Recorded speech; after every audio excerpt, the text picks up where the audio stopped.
Maintenant, on a la première séance de lecture. Prenez le manuel, la page 108. Avant de commencer la lecture, je vous demande de lire la rubrique avant de lire le texte.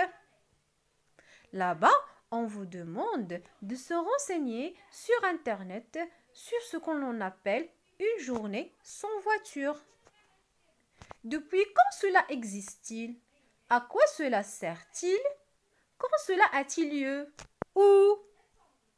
Je vais partager avec vous ma petite recherche, mais je vous invite de chercher vous aussi. Une journée sans voiture, c'est une journée fixée par les autorités d'une ville et pendant laquelle personne ne se sert de sa voiture. C'est l'occasion, par exemple, de découvrir sa ville sous un jour différent, de prendre les transports en commun et de se poser les bonnes questions sur ses habitudes. L'objectif est de sensibiliser la population aux solutions alternatives à la voiture pour se déplacer en polluant moins. Ces journées ont lieu une fois par année dans des capitales comme Paris, mais dans plein d'autres villes encore. Voilà. Maintenant, je vous demande d'observer globalement la page, le titre, les références, les paragraphes, l'image, le chapeau, avec l'intention d'émettre des hypothèses de lecture. Commençons avec le titre. Journée sans voiture. Journée indique le temps, un jour. Sans voiture, ça veut dire il y a un jour où j'ai pas le droit de prendre ma propre voiture. Maintenant, l'image.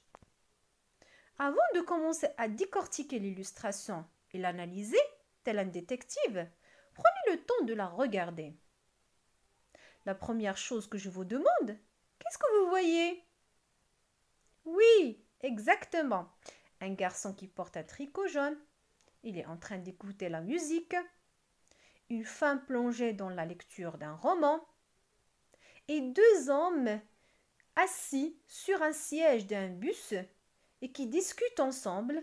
Et ils ont l'air très contents.